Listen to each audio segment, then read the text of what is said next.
Hello, world, and welcome to the Innovation Coaching Podcast. My name is Klaus Hostel, and with me today I have Juliana Gonzalez. Juliana, tell me how I can help. Hey, Klaus. Well, thanks for having me. I would love to discuss or gain some clarity around how can we turn this complex and probably, let's say, fluffy subjects into business. Mm-hmm. I think that that's something very needed, but I've found some tension, when you want to create something that's probably beautiful and conscious, and then how to introduce the business talk around that without losing the value, I would guess, of the identity. Mm-hmm. Yes. So how do you come up with something beautiful and then at some point say, this is great and we're saving the world and unicorns sing and rainbows blossom, but can we talk about how we pay rent as well? Yes. Yes. Okay, I like that as a topic. Can you give us started? Can you give us a where are we here? Yeah, sure. Can you make it a bit specific? Good. Yeah. So some context. Basically, I've been designing experiences, I say, to grow people's awareness. And I think that's something that I really enjoy, and I do it in different lines. So one of them can be, creating learning experiences for people to become better leaders. Others can just be designing pop-up dinners where you can just, plant a seed of some idea or intention that you have and just let it grow in the community. But then specifically, let's talk about leaders. So I had the very nice pleasure to collaborate with New 21. That's an Australian company, and we designed a leadership model that's it has different levels. So it's the first one's me. So how do you lead yourself? The second one is we. So how do you lead others? The third one is us, which is how do you lead as a team or as an organization or as a community? And then there's all, and it's basically how do you lead for the world or how do you lead, yeah, for impact. And the two levels are quite common, quite, I would say, practical, easy.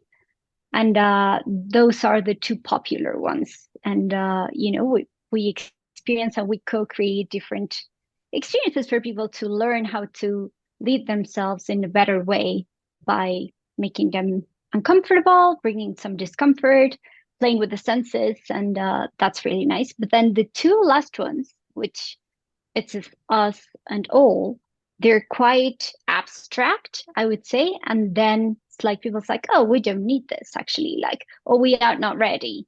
We're not ready. That might be okay. But we don't need this. It's like, why?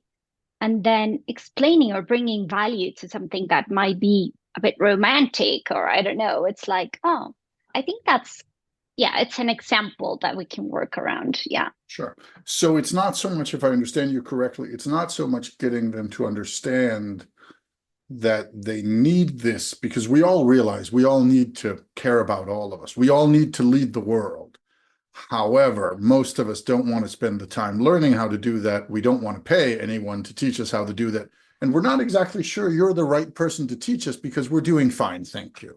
Yeah, exactly. And I think another thing, it's like people they don't feel comfortable inviting people into that, So I think there's also this space of um what would they say if I bring them into a space where we're gonna talk about leading the world, Yeah. I hear you. So this is interesting, and it taps directly into one of the things that I've found myself increasingly passionate about for the last couple of years, which has been trying to figure out how to get people to do beautiful things for all the wrong reasons instead of getting them to do beautiful things for all the right reasons. Because we know we want to do great things, right? We know we want to save the world and be good ancestors for those coming after and be good legacy bearers for those who came before. We all want to do this good stuff. We want to save the planet. We want to save people. We want more love, peace, harmony, etc. Very few people will say, My hope is that I can leave a shit stain on the world and people who know me say, that is a terrible person. And I'm a mediocre white guy. And if we don't want to be evil, who the hell else does, right? Yeah. We're like, we are the villains here. We know that. And if we don't even want to be it, nobody else does. So we all want this. We all want the good stuff. However, usually that's on this general, oh, I want to save the world, but yeah, maybe not right now, or what does it mean, or why me, or why you, or all this sort of thing. And I find that if you can find ways of motivating people by something they actually want, instead of just saying they want, you're getting much, much further. And there is this was for me, this was a little bit of an eye opener many years ago. It was a TEDx talk or something like that. And I heard this woman talking about entrepreneurship in Africa. And she talked about entrepreneurship, and she talked especially about how to do like social good. And she'd been part of a project where they had come out to a village and they'd come out to help them get clean drinking water, and it was fully financed, and they basically just needed their cooperation, and then they would make their lives better. Everybody would be happy. And she said it was terribly hard to get that done. It was not easy to get these people to say yes to this help, because there were all sorts of politics and opinions and all this sort of messy human stuff of, yes, we want it, but it's annoying. And then while she was thinking about that, and they were trying to get clean water to this village, and they were having a hard time with it, then she realizes at one of these meetings, there's Coca-Cola standing there on a shelf.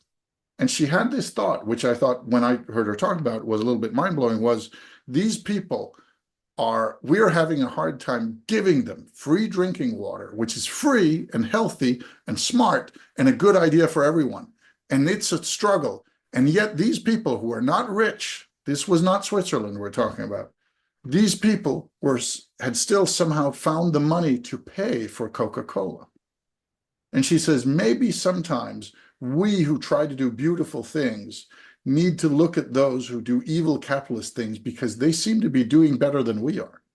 And I've seen that. I come from the world of nonprofits. I spent 25 years in nonprofits, and I've seen that there's so much in the nonprofit world, in the like do good world, that is stopping people from doing things. And the own board I sat on for many, many years of a big organization in Denmark, was one of our declared goals as the board of directors was, our job is to sit here as the board to stop other people from sitting on the board, because most people who want to sit on boards want to control.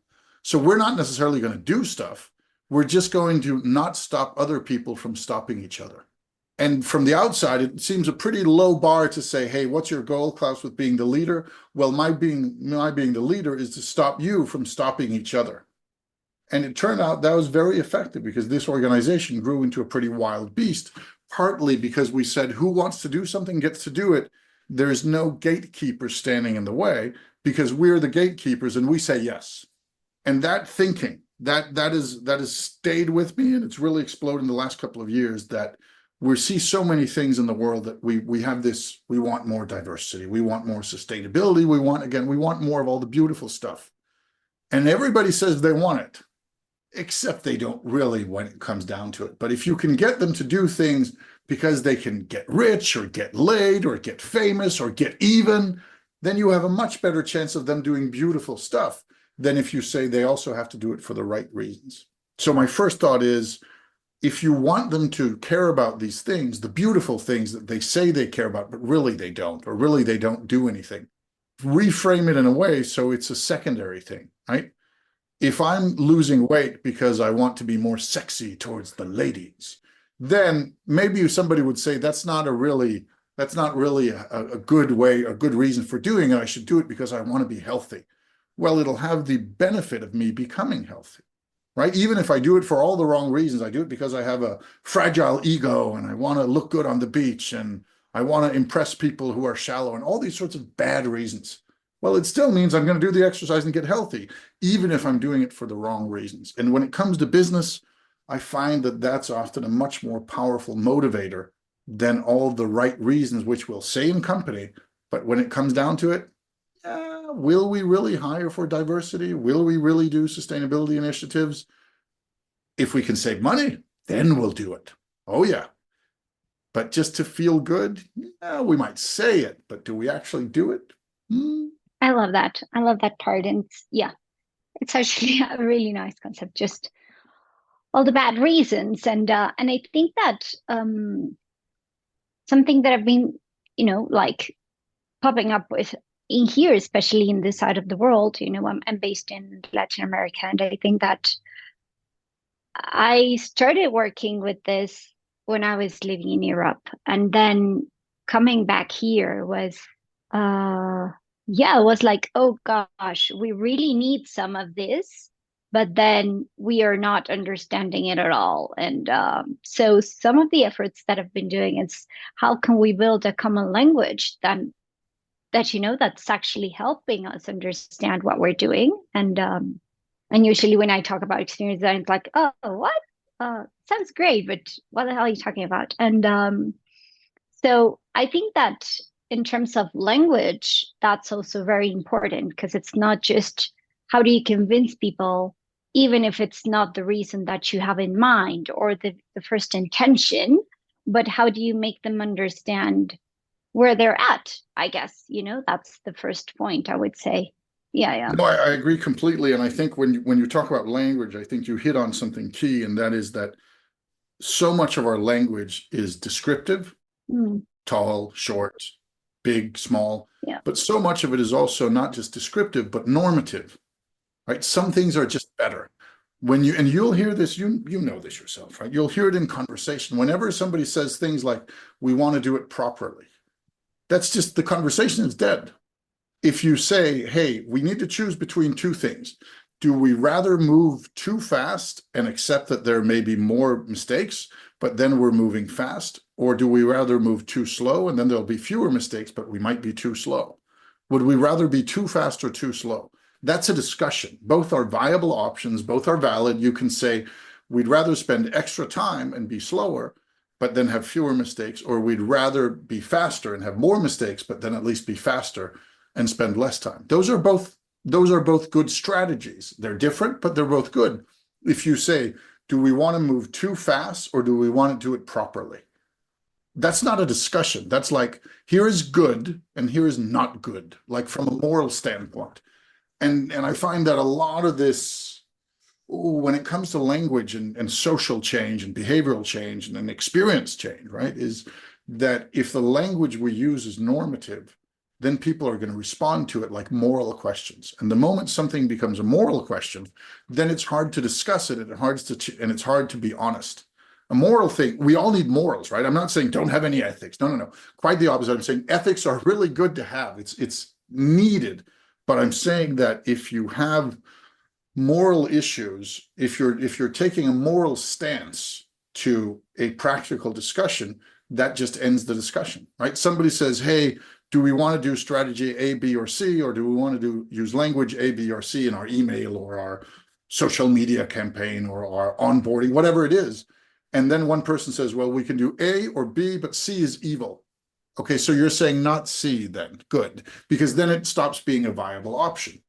And way too often, when we're trying to do any sort of leadership change, we come up against these correct and proper. I've done quite a bit of work with the Copenhagen Police Department, and they have an internal joke, and I, of course, now use it as well when I teach their cadets, is that when you call it police professionalism, that's just a way of signaling to the less experienced, you need to shut up now because this is no longer a debate.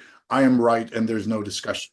It's something that if you've been there for 20 years, then you can say, well, it's a matter of police professionalism. And then there's no debate anymore, because then you either say, yeah, I think you're bullshit, or you say, okay, I accept your authority, but it's no longer a discussion. And I find that used in leadership very often. And I would imagine that some of what you're coming up against in this, especially in the language issue, is people who are using moral language when what you're looking for is descriptive language, because descriptive can be changed. Moral language is harder to change because there is a moral value to it. Yeah, absolutely. And I think that yeah, when you find this kind of situations or you're in this kind of situations, then there's this tension of us versus them, and it's like, how do we create together, but it's like, oh no, it's their problem, and I'm over here. I'm okay. Mhm. So yeah, I guess that there's a point where if you don't build a common language just to be able to improve together or co-create together, then there's this lack of, yeah, I would say collaboration, but also even freedom, of expressing or just sharing the thoughts that you have. Because I think, and sometimes even this us versus them can be taken to, yeah, when you're in the corporate world, it's like, oh, this is the hippie romantic wanting to build a better world side. And then here it's like ambitious business and corporate BC people as well. That's actually focusing in important things. So I think that's something that is curious, but you tend to find it quite often. But I have a question. So, how would you suggest, or what would be some, like tips that you have for initiating those kinds of conversation where you're trying to get the yes or the buy-in from people, even if it's for the wrong reasons? So let's do that. I love that question. Let's do that with a terrible example that will illustrate it beautifully Good. for all the wrong reasons. So let's imagine, Juliana, I want to change your mind on something, Hmm. right? I'd like you to think differently about something. I can do it in two ways. I can do it many ways, but I can do it in like two overall ways. One, I can do it like this. Juliana, jag vill gärna ha du ändrar mening om kan något. Or I can say, Juliana, I'd like you to change your mind about something. Did you notice what the difference was? Just a bit. Just a bit, right? One was in language you understood. Yep. The other was in Danish, which I'm assuming you do not speak. Not at all. Else it would be a less cool example, right? And a lot of us, and I did this myself. I spent so many years as a creative trying to convince people that what I had to offer them was worthwhile, but I did it using my words. Hmm. And one of the things that has changed in for me, the last only like 5 years, but it's changed dramatically, has been that I learned to speak different languages. Don't speak Spanish. I don't even speak Portuguese. I can barely get by in German, but I speak business. And I did not speak business 10 years ago, 7 years ago, even. And it means that now some of these people where I'm doing something or giving them something or offering them something that I knew how to do 15 years ago, now they're listening because I'm speaking their language. And for me, the breakthrough was a friend of mine where I was part of a small, like high-powered leadership startup, and she was one of the partners and one of the kind of initiators of it. And she said randomly in a conversation, she says, if you want to sell to the Russians, you better learn how to speak Russian. And of course, she wasn't talking about actual Russian. She was just talking about people. And to me, that hit home so hard that it stuck with me ever since, that so many of us, especially those who work with like the beautiful spaces, the creative, the oh, change the world, the ooh la la, right? We tend to insist that we have something to offer, and we tend to insist on offering it in our own language instead of language that people understand. And if you want to go to somebody who's a hardcore corporate vice president with $100 million under their budget, and they have leadership above, and they have stakeholders and blah, blah, blah, blah, blah, blah, blah, and you want them to do something differently, and you go in and you start talking about good for the planet and lead us and lead world, all they're hearing is, you're late for 18 meetings, Mike. You have 6 commissions that you are already overwhelmed by. And you also have trouble because your husband is saying, hey, could you be home more? The kids miss you. And now you're listening to this. How does this solve my problems? Where if you instead can say, hey, Mike, do you know those commissions? You know how I can get you out of sitting on 4 of them, but still have good results? And they're like, tell me about it. Oh, and suddenly you can have the conversation. But by speaking language that people understand is a really, really good place to start. And normally that starts with saying, hey, instead of seeing why do I think this should be done, seeing why would you think this should be done? And sometimes you end up, they don't. Sometimes you can't fit it into their language. And that means it's not for them at this particular point. And that's hard, right? Because when you're a crusader, then we think, What we have is for everyone. They just don't know it yet. And realizing that somebody might not be looking for what you're offering is tricky, especially because you're not motivated by crass corporate capitalism and evil stuff. You're motivated by beauty and truth and planet. And how can they not listen to that? Well, the truth is they can, right? Because it's not relevant to them at this point. Because if it was, then they'd listen. All communication functions as kind of a, shall we say, on the terms of the listener, right? You cannot communicate to somebody unless you're doing it on their terms. You need to speak their language. You need to use words they understand. You need to put it in context that makes sense to them, or they simply won't care as long as you're not in a position of power. If you're in a position of power, it's different, right? If you have kids, you can tell them whatever you want, and they kind of have to listen because they're your kids. But if you're trying to go to somebody who's at a different power level than you are, usually above, because they're the decision maker or the boss or the budget or whatever it is, then you need to speak their language, because if not, they can just ignore you and then their life will be easier. Yeah, I love that. And I think it's all about, at the end, it's empathy and observation, like understanding why would they care about this, or what do they care about right now that could, like that could lead us to an entry point just to address a different conversation, or a conversation around something that, yeah, where we can find a common ground. Definitely. Yeah, yeah.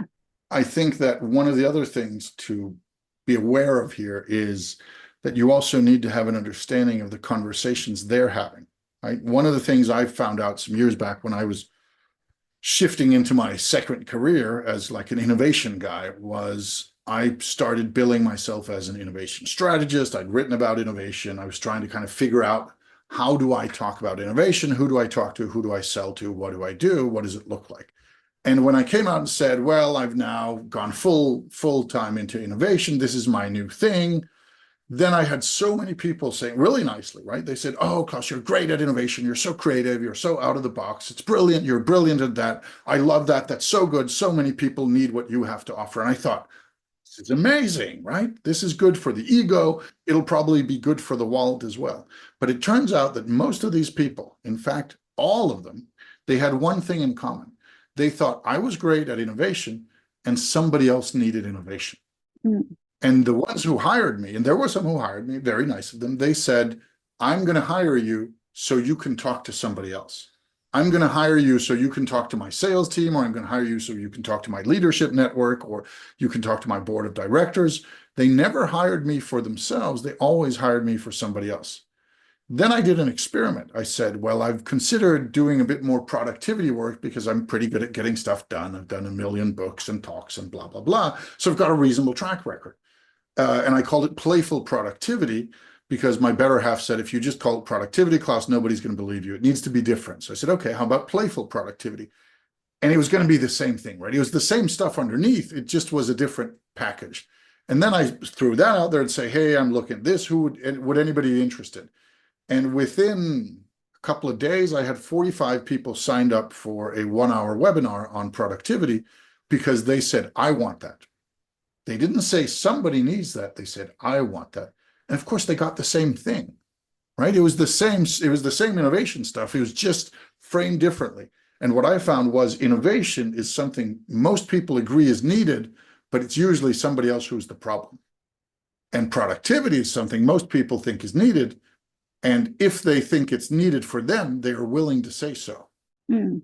Ironically, I've ended up staying in the innovation space, and I often get invited to talk to big groups of people, but it's rarely the people who hire me who want me to talk to them. They want me to talk to somebody else because they think those other people might listen to me, if not to them. So it's a very different thing. It's just different packaging, but it lands differently. Yeah, and I think that it's interesting, right? Because in a lot of moments, the people that's actually speaking the same language, you're saying like, oh, they're getting it. And then it's like, okay, but we don't need it. Like, we understand where you're going, and this is great, amazing. Yeah, we don't actually need it.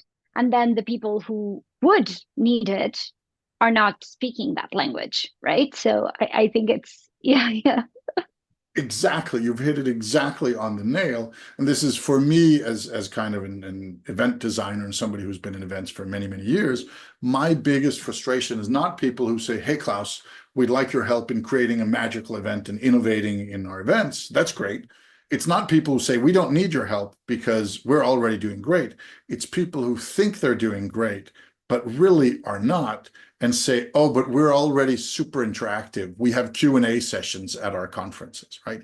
It's the people who know the language and therefore feel they don't need the help, even if they really do. And sometimes it's better to go for the people who don't know the language and try to figure out their language because they have the need, instead of those who know it but think they don't need you, is my piece of advice on this. That if you can figure out how to speak the language of somebody else, maybe for the wrong reasons, then you have a much better chance of being heard by them than going to the people who are totally in agreement. And by the way, wouldn't it be nice if the world understood this? And I'm not buying. Mm, I like that. And it can also be approached as a challenge, right? So it's like, how can you, bring some innovation into those conversations of people that are not speaking the same language, and actually get a bit creative over there. Because I think that something that I've been struggling as well is I feel that in order to deliver the work, which is the part that I really like, I have to spend so much time in the selling part, like explaining, or yeah, like that's taking, I would say, more of my time right now. And I would love it to be the opposite. So it's like, how can I focus more on the delivering, creating, and the beautiful part of it, instead of this, like, kind of, for me, boring or challenging part of the business talk, which I tend to enjoy because I really think it's needed. I totally think, I mean, I'm a believer that beautiful things can be business as well. And we should bring business talk around those topics. Even if some people, it's like, oh no, then if you bring business, it's like you don't really mean it. And it's like, no, I think both things can, you know, come together and build something better for both parts. I agree. I agree. And I think one of the things, one of the people I'm inspired by is a guy I met once for 2 hours or so. And this was at IBM because I was in a leadership network. And one of the people there was a vice president of something at IBM. And she invited us to go see their offices and meet Kim, who ran this workshop. And the workshop was called AI and Ethics. And we thought, wow, that's interesting. Let's try that workshop. And he ran it for us. It was really interesting. And I afterwards said, Kim, this was really great. But are we in agreement that this workshop is nothing about AI? The AI is totally irrelevant. It's just about ethics that you can then use for AI, but the AI isn't really needed. I studied philosophy at the university many years ago, so I felt I wanted to kind of stake my claim to knowing a little bit about that. And he said, "You're completely right." And I've actually considered whether I should drop the ethics part from it. And then we all said, no, no, no, no, no, no, no, no. Keep the AI part because the AI part is sexy and people will want to do a class on AI or a workshop on AI and ethics. They won't want to do a workshop on ethics because who cares about that? We're all ethical, nice people. But if it's AI and ethics, then they feel that it's interesting to them. And then if what you really do is actually just an ethics workshop, they're going to be impressed either way because it's a good workshop. And I think you might be in some of the same situation that because you know what it is, you call it what it is, and you spend a lot of time explaining what it is. Where if you just change the language a bit to something they want, then you have a much easier time. You can do the exact same thing. Yeah. I'm not saying change what you do. I'm just saying the way you approach it, you're probably making it harder for yourself because you want to be precise to people who don't care. What they care about is what they need. Mm. Yeah. And I think that it's also, I guess, learning to listen to yourself, and like, where do you want to bring that language and challenge? And also, what we were saying, like, you're going to face, or you're going to find some people that are just not the right people. And that's good, like, it's not definitely like you have to bring everyone in, because sometimes you think that you know better what they need right now, and maybe they're not ready, or maybe you can actually find someone who cares and yeah, enjoy a different project or finding in a different way. But for those who are, yeah, who can find this a bit abstract, then approaching it from a different angle is quite great. And I love the word reframing that you mentioned at the first in the first place, because it's like, how can you switch actually the way, or just tweaking it? And that's, yeah, it can be easy for them and for me as well. Very, very much so. And part of that is, I think sometimes when we know something, we tend to have this idea that we should try to be very, very precise and clear and open and detailed about what it is we're giving in case they have questions. And sometimes it's just giving them enough that they can make a decision, even if we feel it's not enough, because what they're making a decision on is completely different. And I find that I sometimes, one of the nice things about being a creative who has gone to become more commercial is that I often get to help other creatives become more commercial. And recently I was at the World Experience Summit in New York for the World Experience Organization. And there was like this on-conference thing where you could just write on a whiteboard, hey, I want to do something about something. And then just based on title and name, people would either show up or they wouldn't. And there were all these nice people writing how to achieve more emotional engagement in an event and how to this, and really, really good stuff by really, really amazing people. And I could see it was all about event design and experience design, which is also where I live. So I thought, okay, there's enough. Let me add something else that's not on the table. So I just wrote $3 and then it said dollar sign, money, all the evil capitalist stuff, and then a smiley and said Klaus underneath. No description, right? It just said money, the evil capitalist stuff, and then my name. And a decent amount of people showed up for that because they didn't know what it was, but they knew that they wanted to know more about money. They wanted to understand more about the evil capitalist stuff. So they came, and then I ran a workshop on pricing, and I had some very happy people, which was really nice. But it meant that if I had approached that as oh, I need to give them all the facts and all the info and da da da da da, then it would have been different. And if I'd gone to if it was at a marketing conference and I'd written that, nobody would have showed up because these are people who deal with all the evil capitalist stuff every day. If I'd written how to use employer branding as part of your strategies when recruiting new second tier employees, on social media, they might have said, ooh, interesting, right? Because these are experts already. But here we were talking with people who were not experts in the subject. So they were like, is it pricing or is it not price? Is it the evil capitalist money stuff or is it not? Yes or no. They didn't need all the info and I didn't give it to them. And I think sometimes that when you're trying to sell something or get somebody to get on board with something that's not their expertise, there's this tendency to want to just give them more detail where in reality it could be less. Yeah.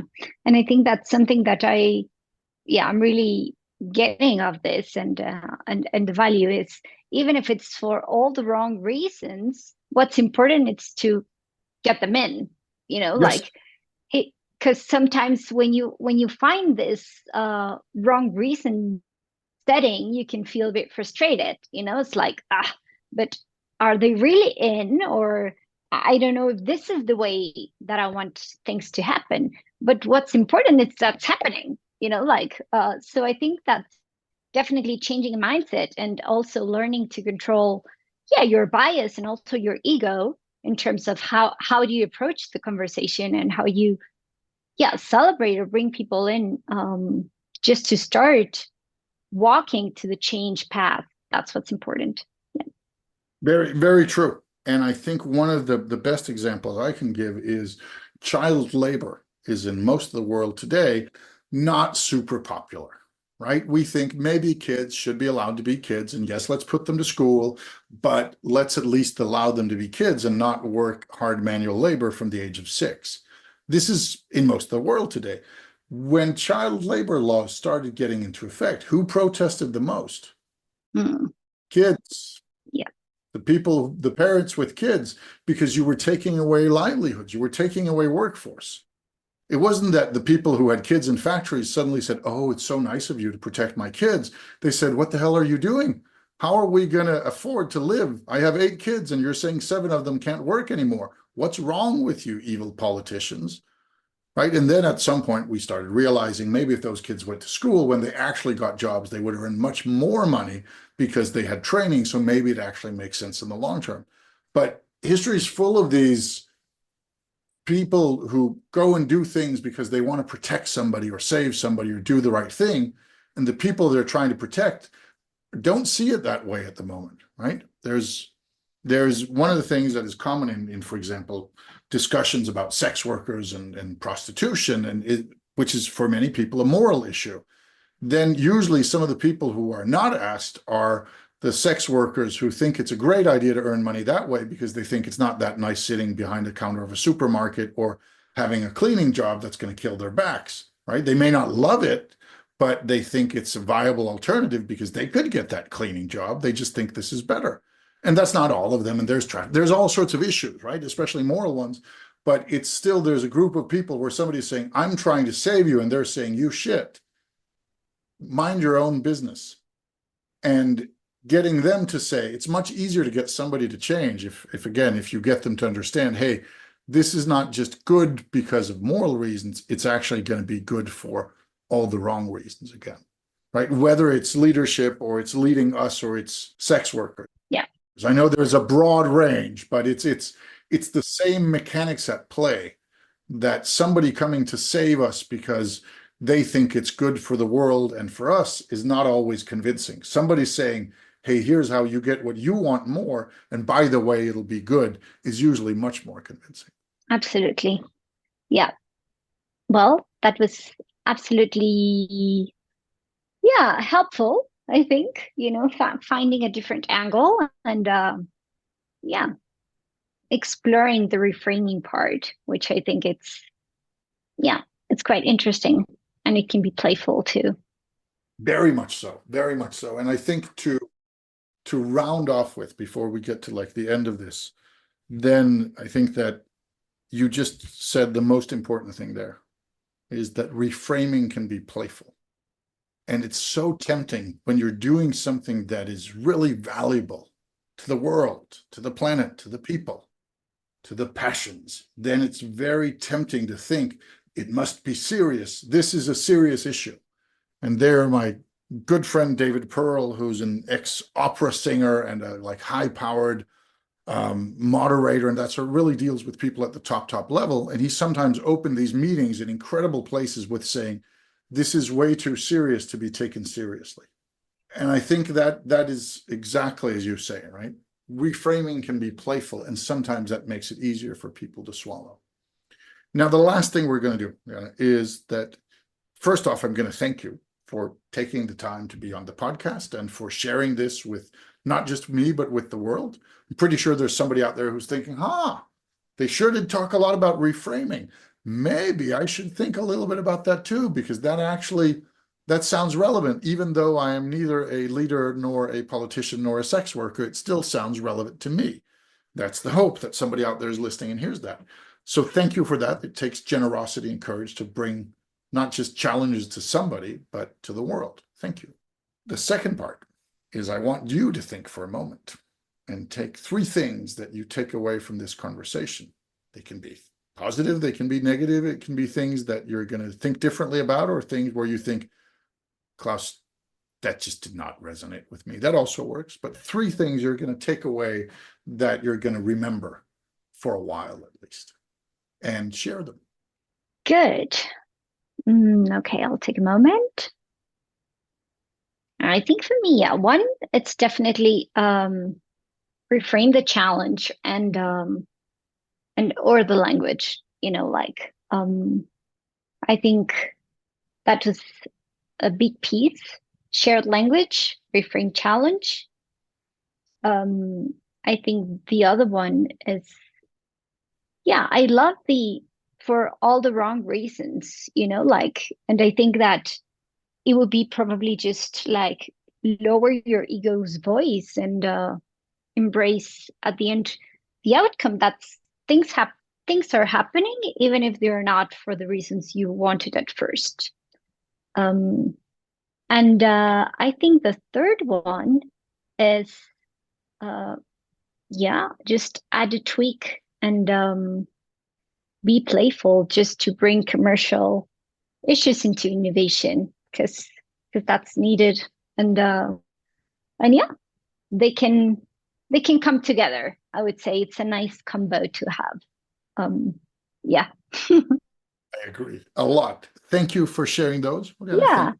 And the bonus, actually, I think that, Oh, just having a conversation right now, it's I was just thinking about legacy and how this podcast can even become a powerful, way for you just to yeah, bring some nuggets of wisdom to people. And I think that it's basically, legacy can be built in small moments of greatness and not just in huge moments of success. yes, yes, I could not agree more. And Yeah, whether the moments are heard or seen by many, like the opening ceremony at the Olympics, or just by a few, well, then they still make a difference. yeah, And we can't all organize the Olympics, so some of us need to do smaller stuff as well. absolutely. Juliana, thank you for the time. Thank you to our listeners out there. You've heard Juliana Gonzalez. You've heard me, your host, Klaus Hostel. Thank you for listening.